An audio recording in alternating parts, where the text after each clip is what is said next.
सांबा को बचाना है, सांबा को बचाना है, सांबा को बचाना है, save Samba, pollution free Samba, save Samba, save Samba, save Samba, save Samba.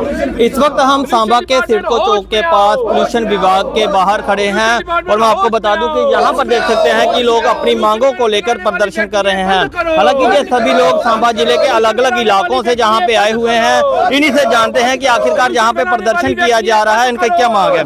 जी सर बताएं, आप जहाँ पे प्रदर्शन कर रहे हैं क्या मांग है आपकी? देखिए अनिल जी, सबसे पहले हमारी डिमांड जो है एयर पोल्यूशन, हमारे सांबा में जो पोल्यूशन डिपार्टमेंट को हम आज एक मेमोरेंडम सबमिट करने आए हैं, जिसमें हमने AQI जो हमारा एयर क्वालिटी इंडेक्स है उसकी जो स्केल है 0 to 50, उसको सांबा में 150 मतलब कि क्रॉस कर गई है और डेंजर जोन में जो है वो हमारी स्केल जो है आ गई है। इसको लेकर आज हम सांबा में यहाँ पे एक प्रदर्शन और एक मेमोरेंडम हमारे पोल्यूशन ऑफिसर को सौंप रहे हैं, जिसके चलते हम आपको बता दें कि आज हमारे सांबा में डिसीज जो बीमारियां जो हैं वो इस तरह से फैल रही हैं कि लोगों को समझ नहीं आ रहा कि आखिर इससे बचाव कैसा किया जाए। तो इसका एकमात्र कारण जो बन रहा है वो सांबा में इन इंडस्ट्रियों को द्वारा हमें जो पोल्यूशन दिया जा रहा है वो दिखाई दे रहा है, जिसके कुछ पैरामीटर्स अगर हमारे यहाँ पे हैं तो हम आज वो पोल्यूशन डिपार्टमेंट से पूछेंगे कि उस स्केल से बढ़कर जब हमारे जो पैरामीटर्स हैं वो हमें बताए जाएं। और म्युनिसिपैलिटी का एक LED जो चौक में लगाई गई है वो पैरामीटर्स हर हफ्ते यहाँ से वहाँ पे एडवर्टाइज किए जाएं, ताकि लोगों को पता चले कि हमारे यहाँ पे पोल्यूशन जो है वो किस कदर बढ़ रहा है और आम जनमानस जो बीमारियों से जूझ रहे हैं उन लोगों को इसके बारे में अवेयरनेस करवाने के लिए इस डिपार्टमेंट से आज हम रिक्वेस्ट करने के लिए आए हैं। पहले इन्होंने हमारे बसंतर आज देख रहे हैं कि बिल्कुल सो गया है, बिल्कुल खत्म हो गया है। एकमात्र कारण ये इंडस्ट्री और केमिकल इंडस्ट्री जो लगी हैं। इसके बाद हमारे जो किसान हैं, बॉर्डर का हमारा एरिया ले लीजिए, हमारा बुर्ज टांडे का एरिया ले लीजिए, हमारा कंडी का एरिया ले लीजिए, कहीं ना कहीं कारण जो है एकमात्र ये इंडस्ट्री के द्वारा जो पोल्यूशन फैलाया जा रहा है वो है। ETP प्लांट के लिए आज हम इनसे पूछेंगे कि कितने फंक्शन है, उसकी डिटेल क्या है, हर मंथ की डिटेल हम इनसे लेंगे। अगर है तो हमें प्रोवाइड की जाए, अगर नहीं है तो ऐसे अफसरों को सस्पेंड किया जाए। इसके अलावा कुछ इंडस्ट्री है जिनमें सबसे मैं पहले नाम लूंगा कोको कोला का। ये जो पोल्यूशन है कहीं ना कहीं हमारे ग्राउंड वाटर में भी जा रहा है। ये हमारी कोको कोला इंडस्ट्री जो है हमारे सांबा जो 10 साल में पानी यूज करेगा, ये एक दिन में हमारे यहाँ पे यूज कर रही है। पिछले कुछ सालों में हमने देखा कि ग्राउंड लेवल हमारा जो है धीरे धीरे 30, 40, 50, 100 फुट घटता जा रहा है। उसका एकमात्र कारण ऐसी इंडस्ट्री है जो पानी ही सोख रही है। हमारे हिस्से में वो पोल्यूशन आ रहा है, जो ग्राउंड वाटर में पानी जो है वो ये इंडस्ट्री ले जा रही है और जो पानी का पोल्यूशन जो है वो हमारे लोगों को मिल रहा है। इसका मेन जो हमारा इशू है आज पोल्यूशन को लेकर सांबा को बचाने के लिए मैं हर एक सांबा की पॉलिटिकल पार्टी, हमारी जितनी सोशल ऑर्गेनाइजेशन है, उनसे ये रिक्वेस्ट करूंगा कि आप सब जो हो वो लोगों के लिए हो। अगर लोग नहीं रहेंगे तो क्या पॉलिटिकल पार्टी और क्या सोशल ऑर्गेनाइजेशन। इसलिए एक प्लेटफॉर्म पर सारा सांबा इकट्ठा होकर इस पोल्यूशन के खिलाफ आवाज उठाएं, ऐसी इंडस्ट्रियों को बंद करवाएं जो हमारे लोगों को इतनी दिक्कत परेशानी, बीमारियां और मौत दे रही हैं। नहीं तो आने वाली जनरेशन जो है इसका खामियाजा जो है हम लोग नहीं भुगत पाएंगे। आज हमारे पूरे सांबा को इस केमिकल, इस पोल्यूशन ने घेर लिया है और इसका एकमात्र कारण इन इंडस्ट्रियों को बंद करवा के, इनके ETP प्लांट लगा के, इनके जो नॉर्म्स हैं वो क्लियर करके फिर इन इंडस्ट्रियों को चलाया जाए। बहुत बार हमने आपके चैनल के माध्यम से, मीडिया कर्मचारियों के माध्यम से देखा है कि किस तरह से रात को इनके जो चिमनीज है वहां से धुआं, ओपनली धुआं निकल रहा होता है और इस तरह का धुआं जो देख के भी बंदा डर जाए वो धुआं होता है। बसंतर में आए दिन कभी मछली मर रही है, कभी जानवर मर रहे हैं। तो कहीं ना कहीं हम लोग जो हैं वो एक गहरी नींद में सोए हुए हैं, लेकिन अब हमें जागना पड़ेगा अपने लोगों के लिए। अब हमें जागना पड़ेगा और अगर हम जागे नहीं तो बहुत देर हो जाएगी और इसका खामियाजा हम लोग नहीं भुगत सकेंगे। कुछ और भी लोग हैं, उनसे भी बात करते हैं। जी सर, क्या नाम है आपका? मेरा नाम द्वारका शर्मा। सर कहाँ के रहने वाले हैं आप? बुर्ज टांडा के। बुर्ज टांडा के। जो किसी समय में सब्जी का हब हुआ। बिल्कुल सब्जी का हब था। हमारे 15 गांव थे जो सब्जी के लिए मशहूर थे, और पूरा जम्मू में, कठुआ में, दयाला चक में जितनी भी मंडियां हैं, सांबा में, सारी सब्जी जो है ये हमारे इलाके की आती थी। लेकिन अब मैं आपके माध्यम से एक सवाल करता हूं कि देखो, हम किसान लोग हैं, अपनी खेती कर रहे थे, अपने खेत में काम कर रहे थे, हमारा कसूर क्या है? अगर कोई लड़ाई होगी, फैक्ट्रियां लगी, अच्छी लगी, बुरी लगी, सरकार ने लगवाई, लालों ने लगवाई, या सरकार को कोई बेनिफिट होगा या लालों को फ़ायदा होगा। हम थर्ड पार्टी, तीसरे मतलब दर्जे के लोग जिनकी इनकम 27 रुपये रोज़ है, ये सरकारी आंकड़े हैं। किसान की इनकम कितनी है? 27 रुपये रोज़।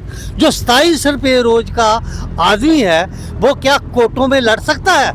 और इतनी बड़ी फैक्ट्रियों के खिलाफ वहाँ का एक जो मतलब एडवोकेट है, मतलब वो हम बर्दाश्त नहीं कर सकते। लिहाजा 2007 से लेकर आज तक वो इलाका मुताशर हुआ है, वहाँ कुछ नहीं हो रहा। आपके माध्यम से मैं ये वाज़िया करना चाहता हूँ कि हम सरकार से, समाज से, सबसे पूछना चाहते हैं, हम अपने खेतों में खुद काम करके रोजी रोटी कमा रहे थे, हमारा कसूर क्या है? हम क्यों भुगते? तो क्या अभी सब्जी नहीं होती उसी इलाके? बिल्कुल नहीं होती, नहीं हो रहा कुछ भी। किसान लगाते हैं, बिल्कुल लगाते हैं, तो पैदावार नहीं हो पाती। नहीं होती। अब किसान छोड़ चुके हैं। जब नहीं होगी 27 रुपये रोज वाला आदमी क्या करेगा? वो दिहाड़ी लगाएगा, कहीं और मजदूरी करेगा, कहीं और चला जाएगा, कोई और काम करेगा। तो अब किस तरह की फसल उस ज़मीन पे लगाई जाती है? अब जो है मतलब वो दूसरे पे यहाँ पे आगे है, जो मतलब जो इनको थोड़ा बहुत बर्दाश्त कर लेता है, फ़र्क वो भी पड़ता है, उसको पूरी यील्ड नहीं मिल रही, लेकिन फिर भी अब वो वही कर रहा है जो आम ट्रेडिशनल है, जो मतलब जैसे कणक है और मतलब चोना है, कणक और मतलब जीरी की काश्त हो रही है। वो भी मतलब फ़र्क पड़ता है। वो भी जब तैयार होती है तो काली पड़ जाती है, उसमें पत्तल आ जाती है, उसमें दाना पूरा नहीं बनता। तो क्या मांग करना चाहते हैं? मांग हम ये करना चाहते हैं कि हम किसी के खिलाफ नहीं, हम ये नहीं कहते कि मतलब किसी का रोजगार बंद करके हमारा रोजगार चलाओ। हमारा रोजगार खराब नहीं होना चाहिए। अनार्म्स जो है, जो पोल्यूशन के अनार्म्स हैं, उनको ऊपर पूरा चलो, बिल्कुल सही मतलब करो। हमारा नुकसान नहीं होना चाहिए। आप जो मर्जी करो, हमें क्या तकलीफ है उसमें, लेकिन जो है उसको नॉर्म्स के ऊपर चलो, तो मतलब पोल्यूशन नहीं होना चाहिए। कुछ और भी लोग हमसे भी बात करते हैं। सर, सांबा की बसंतर नदी, इसके साथ लोगों की आस्था भी जुड़ी हुई है, दिन ब दिन ये भी दूषित होती जा रही है। कारण यही बताया जाता है कि फैक्ट्रियों का जो गंदा पानी है वो बसंतर नदी में जाता है। किस तरह से देखते हैं, और आज आप प्रदर्शन करें, क्या मांग है आपके लिए? इसमें हम मेन कैलकुलेटर समझते हैं पोल्यूशन कंट्रोल बोर्ड को। पोल्यूशन कंट्रोल बोर्ड की ये ड्यूटी है, इनका ये काम है। हर इंडस्ट्री ने अपने अपने डिवाइस लगाने होते हैं और अपने अपने ट्रीटमेंट प्लांट लगाने होते हैं, हर फैक्ट्री ने। और जितना भी ये फेस है, जैसे फेस 1 है, फेस 2 है, फेस 3 है, फेस 1 का एक साझा ITP प्लांट होता है, और एक प्लांट जो होता है वो हर इंडस्ट्री में होता है। किसी ने नहीं लगाया है, अगर लगाए हैं तो वो चालू नहीं है, चल नहीं रहे हैं। हमने कई बार इनको बोला कि आपने जो ITP प्लांट लगवाए हैं वो चालू क्यों नहीं है, चल क्यों नहीं रही है? उसका यही है कि वहाँ बंदा रखना पड़ता है, उस पर खर्चा होता है। वो ये इंडस्ट्री वाले करना नहीं चाहते, क्योंकि ये लोग बाहर से आए हैं, इनको सांबा के लोगों की कोई चिंता नहीं है। ये पैसा कमाने आए हैं, पैसा कमा के निकल जाएंगे और हमारे लोग मारे जाएंगे। अब क्या मांग करना चाहते हैं? हम ये मांग कर रहे हैं कि जितने भी, एक तो ये है कि जितने भी केमिकल फैक्ट्री यहाँ लगी हैं, इनका ये हम अब और नहीं बर्दाश्त कर सकते, क्योंकि हमारे सांबा में बहुत ज़्यादा बीमारियाँ फैल चुकी हैं। कैंसर के पेशेंट हो गए हैं। आज ही मैंने रिपोर्ट पढ़ी है कि 1500 आदमी हमारे सांबा का कैंसर का पेशेंट है, स्किन के पेशेंट है, किडनी लोगों की ख़राब हो रही हैं। और हम ये चाहते हैं, अब इनके पास सलूशन क्या है? ये कहते हैं दरख्त लगाओ। अब दरख्त जो है वो कार्बन डाइऑक्साइड खाता है, केमिकल नहीं खाता। केमिकल थोड़ी खाते हैं दरख्त। ये कहते हैं दरख्त लगाओ जी, दरख्तों से कंट्रोल नहीं होगा, आप डिवाइस लगाओ, अपनी अपनी फैक्ट्रियों को कंट्रोल करो। अगर नहीं कर सकते हो, मैंने एक बंदे ने मुझे बताया कि जो इनका वेस्ट वाटर फैक्ट्री से बाहर निकलता है कि इस स्टेटों में जहाँ लोग जागरूक हैं वहाँ उन्होंने पांड बनाए हैं और वहाँ मछलियाँ रखी हैं। अगर मछली मर जाए, वेस्ट वाटर जो इनका बाहर जाता है वो ट्रीटमेंट होके जाता है, अगर मछली मर जाए तो फैक्ट्री वाले की क्षमता आ जाती है, यहाँ कोई पूछने वाला ही नहीं है। तो पोल्यूशन कंट्रोल बोर्ड ना तो आंकड़े देता है, किसी को आंकड़े नहीं देते ये कि इस समय इंडेक्स क्या चल रहा है। बसंतर नदी में भी कई बार मछलियां मरी थी, उसका विषय कारण भी मछलियां मरी, भैंसें मरी, मछलियां तो रही नहीं बसंतर में, भैंसें मर गई लोगों की जिन्होंने वो पानी पिया।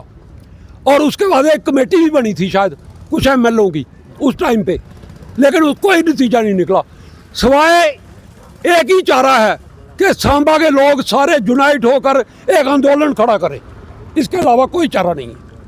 ये थे हमारे साथ सांबा के कुछ लोग। इन लोगों का कहना है कि प्रदूषण के कारण सांबा के लोगों को काफ़ी ज़्यादा नुकसान हो रहा है। सर क्या कहना चाहोगे? देखिए ये शुरुआत है, अगर पोल्यूशन डिपार्टमेंट नहीं जागा और ये पोल्यूशन कम नहीं हुआ तो ये कंटिन्यू हमारा 15 दिन के बाद एक प्रोटेस्ट और एक इंक्वायरी हमारी जो हम इनसे डिटेल लेना चाहते हैं वो इनसे हम लिया करेंगे। अगर ये हमें अवेलेबल करवाएंगे तो ठीक है, नहीं तो मैं आम सांबा वासियों को, हमारे हर एक ऑर्गेनाइजेशन को, हर एक पॉलिटिकल पार्टी को आह्वान देता हूं और उनको इस मंच के ऊपर साझा करने के लिए रिक्वेस्ट करता हूं, हाथ जोड़ के उनसे विनती करता हूं कि सांबा को बचाने के लिए सब एक साथ होकर इस प्रदर्शन में शामिल हों और अपनी अपनी राय इस पोल्यूशन से सांबा को बचाने के लिए रखें। और तब तक हमारा ये प्रदर्शन कंटिन्यू रहेगा जब तक हमारा सांबा जो है साफ इस पोल्यूशन से सेफ नहीं हो जाता।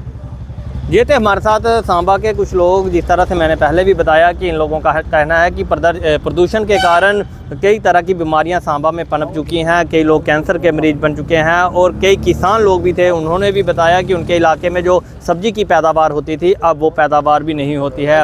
हालांकि सांबा के लोगों को इन औद्योगिक जो क्षेत्र बनाया गया था इसके कारण काफ़ी ज़्यादा परेशानी हो रही है, जिसके कारण आज लोग सांबा के पोल्यूशन कंट्रोल विभाग के बाहर खड़े होकर प्रदर्शन कर रहे हैं।